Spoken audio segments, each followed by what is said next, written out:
আমরা দেখছি যে নাসিরউদ্দিন পিন্টু সমর্থকরা তারা কিন্তু পুলিশের হেডকোয়ার্টার ঘেরাও করেছে এবং কয়েক হাজার নেতাকর্মী তারা পুলিশের দেওয়া ব্যারিকেডের সামনে অবস্থান নিয়েছেন। তারা পুলিশের ব্যারিকেড অতিক্রম করে যে পুলিশের হেডকোয়ার্টার রয়েছে সেটি ঘেরার চেষ্টা করছেন। তবে অপরদিকে যদি দেখা যায় কয়েক শতাধিক পুলিশ কিন্তু অবস্থান নিয়েছেন।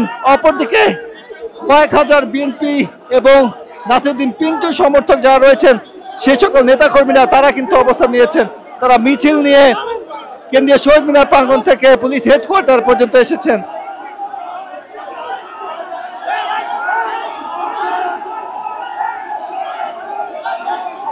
এক্সট্রিম মশার কয়েল প্ল্যান্ট ফাইবার দিয়ে তৈরি, তাই সহজে ভাঙে না, সুগন্ধিযুক্ত ও নিরবিচ্ছিন্নভাবে জ্বলে। ডেঙ্গু, চিকুনগুনিয়া বাহি সহ যে কোনো মশার বিরুদ্ধে দেয় এক্সট্রিম সুরক্ষা।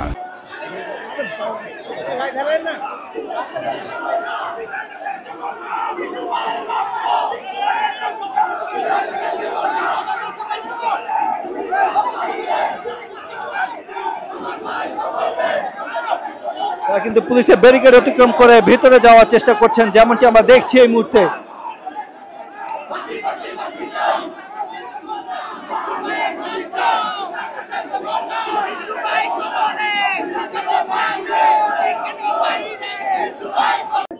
দেখেন, আমাদের যে পিন্টু ভাই আমাদের ভাইকে বিগত বছর ফ্যাসিস্ট শেখ হাসিনা স্বৈরাচার শেখ হাসিনার সময় তাকে মিথ্যা মামলা দিয়ে তাকে অ্যারেস্ট করা হয়েছে এবং তাকে যে জেলখানার ভিতরে যে তাকে ষড়যন্ত্র করে এটা মেরে ফেলেছে।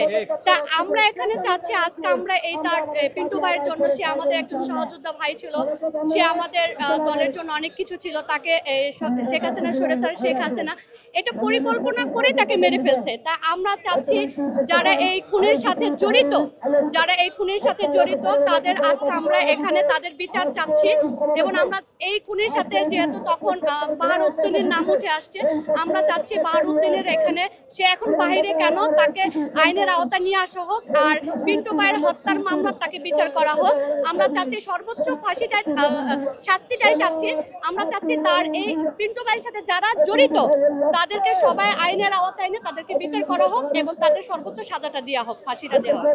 বিদ্রোহীর এখানে যখন ওই সময় পুলিশের আইজি ছিল নূর মোহাম্মদ ছিল, এই বিডিআরের যে হত্যার যে মামলার সাথে তারা তখন যারা প্রশাসকের যারা লোকগুলো সবাই জড়িত, এবং এখানে যারা ফ্যাসিস্ট সরকারে যেরকম তাপস ছিল, তাপস এই খুনের সাথে একদম তার সাথে সে জড়িত। তাদের নির্দেশনা এবং শেখ হাসিনার নির্দেশনা এই আপনার বিডিআর হত্যা করা হয়েছে এবং বিডিআর হত্যা যারা এটা জড়িত, আমরা চাচ্ছি তাদের আইনের আওতায় তাদেরকে বিচার করা হোক, সর্বোচ্চ শাস্তিটা তাদেরকে দেওয়া হোক। যারা এখন বুক ফুলিয়ে বাহিরে ঘুরে বেড়াচ্ছে বা যারা এখন দেশের বাইরে চলে গেছে, তাদেরকে দেশে এনে তাদের আইনের আওতায় দাঁড় করে তাদেরকে সর্বোচ্চ বিচার দেওয়া হোক, করা হোক।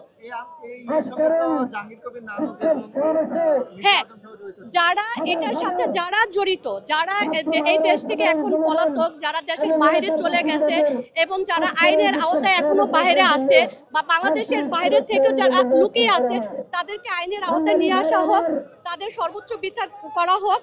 এবং যারা দেশের বাইরে লুকিয়ে চলে গেছে তাদেরকে এই দেশে এনে তাদের সর্বোচ্চ সাজাটা দেওয়া হোক।